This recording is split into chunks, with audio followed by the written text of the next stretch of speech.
Olá, começa mais uma edição do JR Entrevista. Aqui no nosso estúdio está o ministro da Secretaria de Comunicação Social do Governo, Paulo Pimenta. Olá, ministro, seja bem-vindo mais uma vez. Olha, Fara, sempre é uma alegria poder estar aqui com vocês, poder conversar com todos os nossos queridos telespectadores que estão aqui ligados conosco. Prazer muito grande. Ministro, vamos começar falando do factual, que é o presidente da República, o presidente Luiz Inácio Lula da Silva, continua internado em São Paulo, recebeu alta hoje da UTI, fez uma cirurgia na cabeça. Como é que está a situação do presidente? O senhor conversou com ele? Não, Fara, eu não conversei com ele, a gente tem respeitado muito a orientação da equipe médica, que entende a necessidade do presidente ter o máximo de isolamento, o máximo de cuidado. Todos os boletins médicos, né, têm reafirmado que foi um procedimento muito bem sucedido, complementado por um outro procedimento que tem caráter muito mais preventivo. O presidente agora já teve alta dos cuidados intensivos e a nossa expectativa é que, mais tardar até o início da semana, o presidente já possa ter alta hospitalar e retornar a Brasília. Evidentemente que dentro daquilo que for a orientação médica, poder ir retomando a atividade do trabalho. Mas está tudo, né, dentro daquilo que foi planejado pela equipe médica e a gente está bastante tranquilo e muito satisfeito com o resultado de todos os procedimentos. O presidente divulgou um vídeo em que ele está caminhando no corredor do hospital. O senhor acredita que serviu até mesmo para dar uma tranquilidade à população, à sociedade, uma vez que sempre que há uma situação dessa de internação, existe um pouco ou alguma especulação sobre a saúde do presidente da República? Qual a importância desse vídeo do presidente caminhando? Bom, em primeiro lugar, para tranquilizar todas aquelas pessoas que estão aí rezando, né, orando, torcendo pela recuperação dele. É uma maneira também da gente aqui agradecer. Impressionante, né? A quantidade de pessoas que se manifestando esse carinho que tem pelo presidente Lula. E é bom ver ele, né? As fotos, o vídeo dele caminhando, vendo que a saúde dele está muito bem. Né? Dá para perceber no semblante dele que realmente o presidente está novinho em folha, vai sair de lá melhor do que entrou. E esse negócio das fake news é muito complicado, né, Fara? A quantidade de fake news que a gente teve que desmentir nos últimos dias com relação à saúde do presidente é algo que eu diria quase que assustador, né? Então, com certeza, um vídeo como esse ajuda também a levar uma mensagem de segurança, de tranquilidade para as pessoas que acabam se dando conta que o limite da maldade, às vezes, não existe para essa gente que se dedica a produzir conteúdo falso, até mesmo no momento que diz respeito à saúde do presidente. Há uma expectativa de alta do presidente para o início da próxima semana, provavelmente na terça. O senhor acredita que ele despacharia, então, a partir daí no Palácio da Alvorada? Como é que está a previsão para a próxima semana? E por que o presidente não chegou a passar, não chegou a passar o cargo para o vice Geraldo Alckmin, ministro? Primeiro porque em nenhum momento ele perdeu, né, a condição de poder tomar as decisões e eletronicamente assinar qualquer documento que, porventura, ele tivesse a necessidade de assinar, né? Segundo lugar, vamos aguardar, Fara, a orientação da equipe médica, né? Quer dizer, o doutor Calil já tinha anunciado que na sexta-feira iria retirar os cuidados intensivos, quer dizer, aquele conjunto de marcadores, eletrodos que fica ali 24 horas, então já está sem aquilo ali, né? Mas continua com a observação e a partir do momento que ele receber alta hospitalar, a equipe médica vai prescrever, né, a maneira como o presidente vai fazer essa retomada da sua agenda normal. Ministro, depois da alta do presidente, início do próximo ano, muito se fala numa reforma ministerial. Como é que está lá no Palácio do Planalto a conversa sobre esse tema, sobre esse sentido? Existe uma expectativa, de fato, que o presidente vá fazer uma grande modificação nos ministérios? Eu não acredito em uma reforma ministerial, né? Eu acho que, eventualmente, ajustes são parte do cotidiano da atividade que a gente desenvolve, né? Quer dizer, nós todos somos cargos de confiança do presidente e fazemos parte do time dele. Eventualmente, um treinador, ele faz, né, uma mudança tática na posição de um ou outro jogador.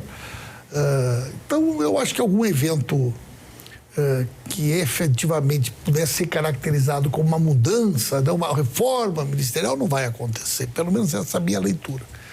Mas algum ajuste que o presidente possa fazer, eu considero que é absolutamente natural. O presidente fez críticas à comunicação do governo. O senhor é da Secretaria de Comunicação. Eu queria entender se essa crítica foi direcionada à SECOM ou se engloba todo o governo como um todo, os ministérios. Por que veio essa crítica? Como é que o senhor acha que foi a visão do presidente nesse sentido? Eu converso muito com o presidente sobre comunicação, Faraí.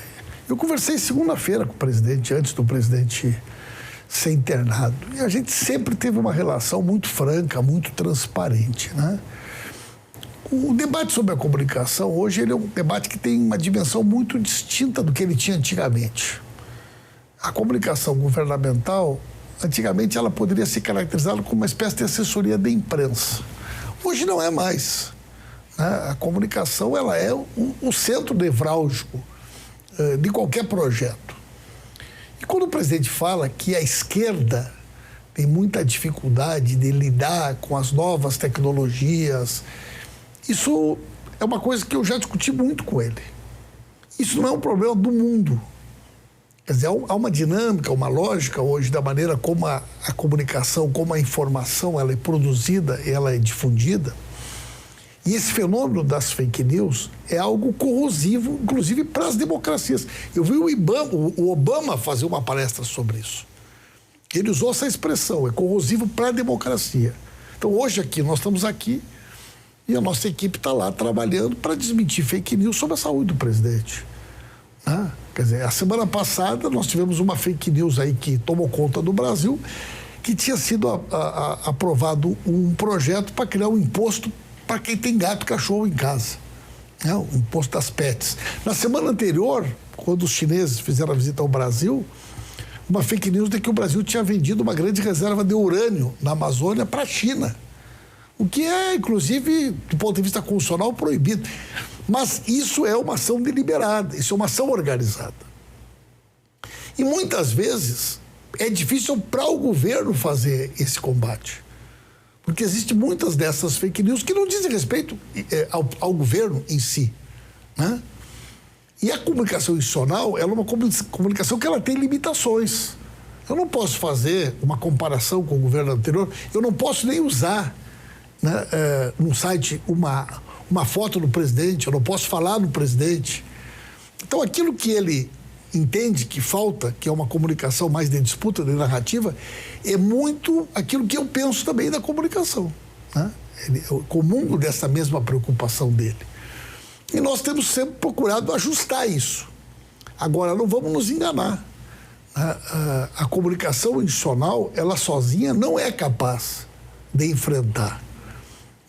Eu diria assim que o compromisso de construir uma narrativa contra a mentira, contra a fake news, ele é um compromisso que extrapola, inclusive, os partidos políticos. Eu acho que todos nós que nos colocamos aí no campo da democracia, da defesa das instituições, comungamos dessa mesma preocupação.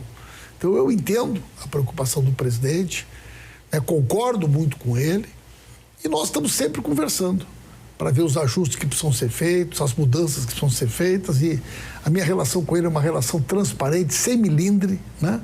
Tenho muita confiança e, ao mesmo tempo, muito carinho, muita admiração por ele, e ele sabe que pode contar comigo para qualquer tarefa, E quando ele achar que eu devo ficar em frente a SECOM, eu vou estar ali. Se eventualmente ele achar que eu tenho que ir para outra função, ele vai me designar para ir para outra função. Agora, se fala que um grupo político estaria interessado em assumir a secretaria. Como é que o senhor lida com essas questões, com essas tentativas de emplacar algumas informações, algumas notícias, especialmente no noticiário? A SECOM está tranquila? O senhor falou da equipe, que a equipe está trabalhando agora. Como é que está o clima na SECOM? Muito tranquilo, Faro, muito tranquilo, Faro. Nós estamos preparando as campanhas de final de ano. Nós estamos aí com 2 campanhas importantes, uma campanha de final de ano, uma outra campanha sobre as medidas que o governo encaminhou para o Congresso, 2 campanhas que já estão prontas, que a gente vai veicular aí, né, a partir da semana que vem. Todo o planejamento do trabalho de final de ano está sendo feito com absoluta tranquilidade. Mas como eu disse a vocês, gente, quem é cargo de confiança, a sua função está sempre à disposição. É que nem um time de futebol, né? Tu faz parte do grupo e treinador é ele que escala, né? Se eu vou jogar hoje com a camisa 10, se eu vou jogar com a camisa 7, com a camisa 11, quem sabe o treinador, tá?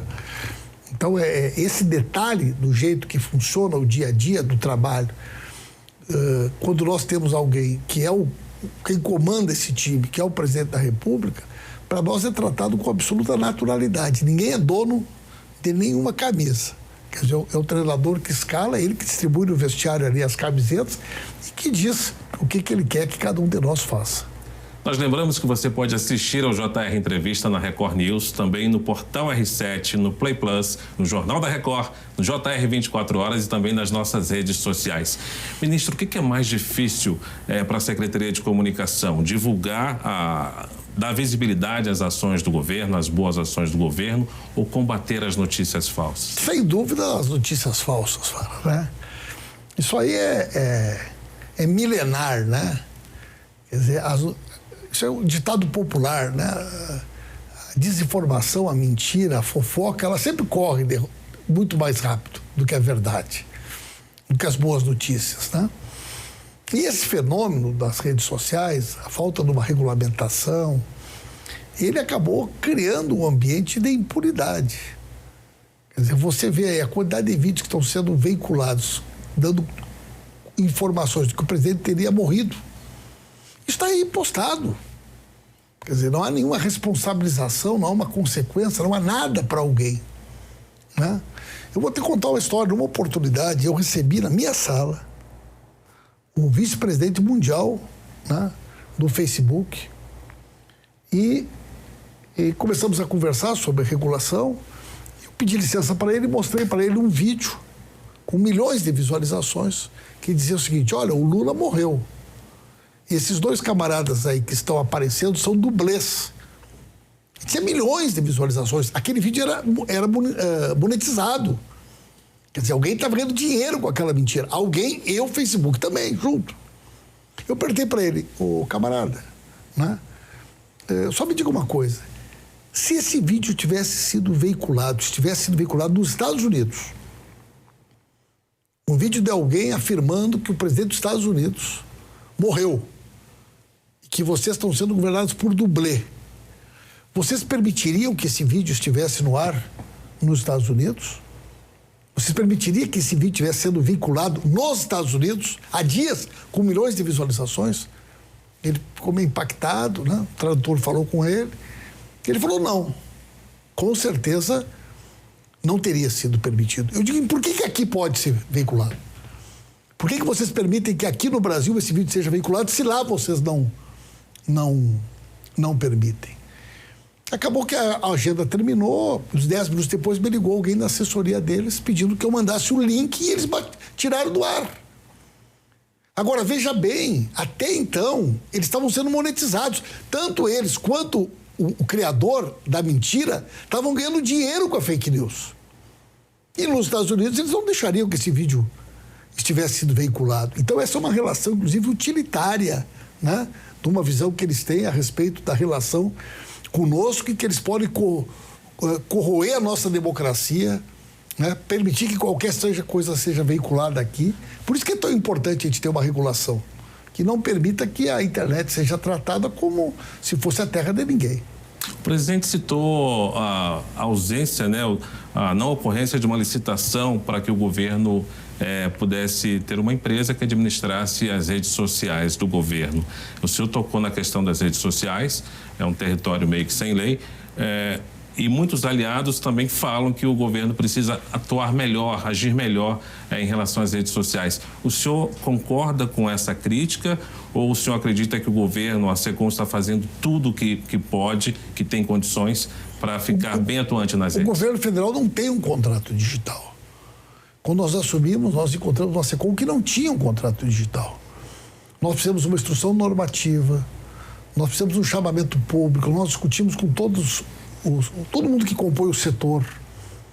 Nós propusemos uma instrução normativa, submetemos ela à SAGE e, a partir dela, fizemos um edital inédito, um edital para contratar um serviço de comunicação digital para o governo, um edital muito bem feito, muito bem elaborado, elogiado por todo mundo. Essa licitação foi para a rua. A licitação, do meu ponto de vista, não tem nenhum problema, mas houve um questionamento. Esse questionamento foi feito pelo Ministério Público. O Ministério Público abriu um procedimento e nunca concluiu esse procedimento. Né? O Ministério Público abriu um procedimento, mas nunca concluiu esse procedimento. Por conta disso, nós nem tivemos uma posição definitiva do Tribunal de Contas se nós deveríamos validar aquela licitação ou fazer uma licitação nova. Por isso que a licitação não foi concluída. Né? Quer dizer, nós só não concluímos aquela licitação porque nós temos que aguardar uma decisão do Tribunal de Contas, que também não nos permite fazer uma licitação nova. E eu espero que a gente possa ter uma solução, seja ela qual for, para poder dar um encaminhamento definitivo para essa questão que é muito importante para o governo. Agora a licitação foi feita, uma licitação muito bem feita, mas que infelizmente não existe um prazo na lei para que o Ministério Público tenha uma posição definitiva sobre esse assunto. Ministro, a liderança do governo na Câmara é exercida pelo deputado José Guimarães, do Ceará, que deve concorrer ao Senado em 2026. No caso de alguma mudança nos ministérios, se o senhor retornasse ao Congresso, o senhor parlamentar, o senhor toparia fazer a defesa do governo na casa? Como é que o senhor vê essa questão da relação do Palácio do Planalto com o Congresso Nacional, especificamente com a Câmara dos Deputados? Olha, Fara, eu sou um parlamentar e toda a minha vida é uma vida construída politicamente dentro do Partido dos Trabalhadores, né? Eu já fui presidente da Comissão de Orçamento, da Comissão de Direitos Humanos, da Comissão de Legislação Participativa. Eu sou o único deputado na história do PT que foi líder mais de uma vez. O único deputado, eu me orgulho muito disso, né? Eu já fui presidente do PT do Rio Grande do Sul, eu sou o deputado mais votado do PT da história do Rio Grande do Sul. E evidentemente que quando eu digo que eu faço parte do time do presidente Lula, eu posso ser escalado pelo treinador para qualquer função, né? Agora, não cabe a mim trabalhar com hipóteses, até porque eu tenho muito respeito pelo deputado Zé Guimarães, que é o líder do governo hoje. Não há nenhuma sinalização do presidente de que ele está pensando em me designar para essa função ou para qualquer outra função. Então, vou aguardar trabalhando, né? Não tenho nenhuma orientação do presidente Lula que não seja trabalhar com a mesma determinação, com a mesma disposição e com a mesma vontade que eu tenho trabalhado. E enquanto a orientação dele for essa, é dessa maneira que eu vou proceder. Vamos falar de economia um pouco, ministro, porque o recente pacote econômico anunciado pela equipe do ministro Fernando Haddad gerou receio e críticas antes mesmo de qualquer anúncio oficial. O senhor acredita que faltou planejamento para divulgar as medidas? A questão de anunciar o corte de gastos junto com a isenção do imposto de renda foi um equívoco? Como é que o senhor viu esse anúncio do pacote econômico recentemente? Veja bem, não teve nenhum problema de comunicação. O que houve foi uma opção política. A decisão de nós apresentarmos um conjunto de medidas, e não só as medidas que interessavam ao mercado, foi uma decisão política do governo. Quer dizer, ao mesmo tempo que nós apresentamos um conjunto de medidas que tem por objetivo garantir o equilíbrio fiscal, levar segurança para os investidores, nós fizemos questão de dizer que o compromisso assumido pelo presidente Lula na campanha eleitoral de que todas as pessoas que ganham até 5 mil serão isentas de pagar o imposto de renda, isso não aconteceu por acaso. Essa foi uma decisão política do presidente da República, uma decisão política do governo. E nós temos mais de 75% de apoio e de aprovação da sociedade brasileira a essa proposta. As famílias que hoje recebem até R$ 7.500, elas vão ser beneficiadas. Nós estamos falando aqui de 36 milhões de brasileiros e brasileiras que vão deixar de pagar o imposto de renda. É a principal reforma na renda já feita até hoje na história do Brasil. O presidente Lula, que tem entre as suas marcas, entre os seus legados, o combate à fome, à pobreza extrema, vai ter uma política agora para melhorar as condições de vida da classe média empobrecida, que ganha de 2 a 5 salários mínimos. Então, não temos por que esconder isso, não tem nenhum erro de comunicação, muito pelo contrário. Essa é uma questão que nós fazemos questão de divulgar. Nós achamos que é muito importante esse debate e vamos trabalhar muito para que a reforma da renda seja aprovada em 2026 e que a gente consiga levar essa isenção a 5 mil a 20 milhões de brasileiros e brasileiras e até R$ 7.500 que vão ser impactados. Nós vamos chegar aí a 36 milhões de brasileiros e brasileiras beneficiados com essa medida. Ministro, a responsabilidade pelas reações negativas do mercado e pela alta do dólar pode ser atribuída ao Palácio do Planalto? Como é que se ouviu a reação do mercado? Como é que se ouviu a questão da alta do dólar por conta do anúncio do pacote fiscal? Eu acho que, infelizmente, o Brasil vive uma fase aguda, né, de especulação por parte do mercado. Porque, vejam bem, eu viajo muito com o presidente Lula, eu acompanho as agendas internacionais do presidente. Em qualquer lugar do mundo, quando a gente chega hoje, há um consenso. O Brasil vive um ótimo momento. Nós temos um PIB que cresceu 3 vezes mais do que o mercado estimava. Nós temos a menor taxa de desemprego das últimas décadas. Nós temos o maior nível de distribuição de renda, né? A massa salarial cresceu. Nós temos uma inflação sob controle. Nós não paramos de abrir novos mercados todos os dias. Então, os grandes números da economia estão excelentes. Então, qual é o problema da economia brasileira? Onde é que está a insegurança da economia brasileira? Agora, há um capital especulativo que não está na produção, capital especulativo que não está sendo utilizado para financiar casa própria, saneamento, para financiar o agro, para financiar a micro e pequena empresa, que vive da especulação. Esse aposta sempre no caos e aposta contra o governo. Quem apostar contra o governo vai apostar contra o Brasil e vai perder, né? Então, nós temos certeza que o ministro Haddad, né, sabe o que está fazendo para garantir a estabilidade econômica, mas garantir a estabilidade econômica com o Brasil continuando a crescer, distribuindo renda e garantindo a melhoria de vida da população que mais precisa. E o presidente Lula, mais do que ninguém, conhece o Brasil. Então, é uma aposta do mercado contra aquilo que a gente está fazendo. E o Lula não foi eleito para agradar o mercado. O Lula não foi eleito para ser um agente do mercado. O Lula foi eleito para trazer dignidade para a maioria do povo brasileiro, especialmente para o povo mais sofrido, para o povo mais humilde, que tem muita confiança e esperança que, de fato, o Lula possa fazer essa mudança, que é a mudança que vai melhorar a vida das pessoas que mais precisam. O JR Entrevista vai para o intervalo e a gente volta em instantes com o ministro da Secretaria de Comunicação, Paulo Pimenta. Fique ligado. Estamos de volta com o JR Entrevista. Aqui com a gente no estúdio está o ministro da Secretaria de Comunicação Social do governo, Paulo Pimenta. Ministro, no último bloco o senhor citou os bons números da economia, o desemprego, uma das menores taxas, 6,2%, a produção industrial crescendo, o PIB também crescendo acima das previsões. O senhor acredita que essas notícias boas chegam ao conhecimento da sociedade como o Planalto deseja? Olha, em primeiro lugar, a gente tem que sempre entender que há um processo de reconstrução no Brasil. Nós pegamos um país absolutamente destruído, em todos os aspectos. Do ponto de vista da gestão, do ponto de vista da credibilidade, né? Então, o primeiro desafio que nós tivemos, e foi assim que o presidente Lula nos orientou, foi colocar a casa em ordem. O presidente Lula costuma dizer que a gente tem que plantar. Para poder colher, tem que plantar. Mas para poder plantar, em primeiro lugar, tu tem que tirar o inso da terra, tu tem que preparar a terra, tu tem que ter semente boa, tu tem que ter um povo trabalhador, e tudo isso a gente tem. E agora está começando a colheita. Eu tenho certeza que a colheita em 2025 vai ser uma colheita farta, generosa, né? Que são as entregas do governo, em todas as áreas. Por exemplo? Habitação. Vamos pegar a habitação. O governo anterior tinha acabado com Minha Casa Minha Vida. Ninguém sabe uma casa que tenha sido entregue naquele programa verde e amarelo que eles criaram. Nossa meta era 2 milhões, nós vamos ultrapassar 2 milhões de novas moradias, né?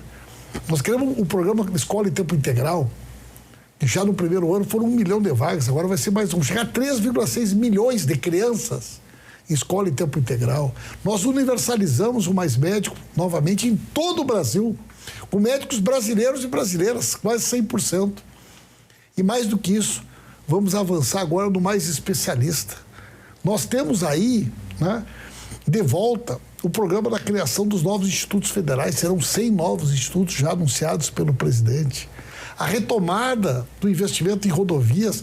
Nos 2 anos, nos 2 primeiros anos, nós já investimos mais do que o dobro do que o governo passado fez em 4 anos. Então, qualquer área que tu quiser pegar, seja na cultura, no esporte, na infraestrutura, na saúde, na educação, o que o governo tem de entregas para mostrar, mas as coisas começam agora a chegar na vida das pessoas. As famílias começam a perceber. Essa semana saiu uma pesquisa e foi muito debatida. Foi muito debatida. Não? Hoje, um dos principais institutos de pesquisa do Brasil. O presidente Lula com 16 pontos de vantagem com relação ao seu principal adversário. O Lula ganhou por 2 pontos. A pesquisa pergunta se a eleição fosse agora, em quem o eleitor votaria. Exatamente. Como é que o senhor recebe essas pesquisas, ministro? Em relação também à aprovação do governo, como é que o senhor vê essas pesquisas? Como é que o senhor vê essa questão de intenção de voto no presidente? O presidente, daqui a 2 anos, estará com 81 anos. O senhor acredita que ele estará com condições de disputar uma eventual reeleição? Em primeiro lugar, as pesquisas são muito boas, né? A gente não pode nunca esquecer que a gente ganhou a eleição, uma eleição muito disputada, com 2 pontos de vantagem, com relação a um candidato que usou a máquina pública, o dinheiro público, como nunca havia ser assistido na história do país, né? Que tentou de todas as formas melar o resultado da eleição. Foi uma campanha muito ruim, todo mundo sabe disso, né? E agora o presidente está aí, liderando com folga todas as pesquisas, em qualquer cenário. A aprovação também é uma aprovação que está dentro daquilo que a gente espera, e eu não tenho nenhuma dúvida de que o presidente está pronto para ser o nosso candidato em 26. Né? Está pronto, se prepara, se cuida, estuda, conhece o Brasil, tem amor pelo Brasil, e ninguém melhor do que ele para cuidar do Brasil como o Brasil precisa nesse momento, com a sua liderança, com a sua capacidade de diálogo, com a sua disposição para cuidar do povo brasileiro. Então, sim, acredito que o presidente vai estar pronto, né, e muito determinado e com vontade, em 26, para poder dar sequência a esse projeto que ele coordena. O senhor é do PT do Rio Grande do Sul, o Estado passou por um grande desafio esse ano, que foram as enchentes. Como é que está o Estado agora? Já houve uma plena recuperação? Como é que está a economia do Rio Grande do Sul? O turismo já começa a ganhar fôlego? Como é que está a situação no seu Estado após esse pesadelo que houve no primeiro semestre? Olha, Fara, 100% evidente que é muito difícil você voltar em tão pouco tempo, principalmente a reconstrução de casas. Nós vamos ter que construir aí talvez mais de 20 mil moradias. Para você construir casas, você vai construir bairros inteiros, vão ter que ser deslocados. Para isso você tem que ter licenciamento ambiental, você tem que ter rede de esgoto. Quem faz isso são as prefeituras, é o governo do Estado. A gente disponibiliza o recurso, e nós já disponibilizamos o recurso. O que o governo do presidente Lula fez para apoiar o Rio Grande do Sul nunca foi feito em lugar nenhum. Né? São mais de 400 mil famílias que receberam auxílio reconstrução. São mais de 180 mil agricultores e agricultoras que tiveram as suas dívidas renegociadas ou anistiadas. São mais de 40 mil empresas, pequenas, micro, médias empresas, que receberam crédito subsidiado com 40% de desconto, com 36 meses para pagar. Né? 40% de desconto, a empresa ia lá, pegava 100 mil, saía devendo 60. Né? Então, em todas as áreas. Infraestrutura, agora, na próxima semana, o aeroporto volta a funcionar 100%. São 425 milhões de reais de dinheiro público do governo federal que foi investido no aeroporto Salgado Filho para que ele pudesse ser reaberto. E nós voltamos agora, na próxima segunda-feira, já com os voos internacionais, 100% de funcionamento. E antes do Natal, o Transurb, o trem, volta a funcionar com força total, com todas as estações dentro de Porto Alegre. E a última grande obra rodoviária, que é a ponte no Rio Caí, que liga Porto Alegre a Caxias, no dia 20, o ministro Renan vai ao Rio Grande do Sul para inaugurar, né?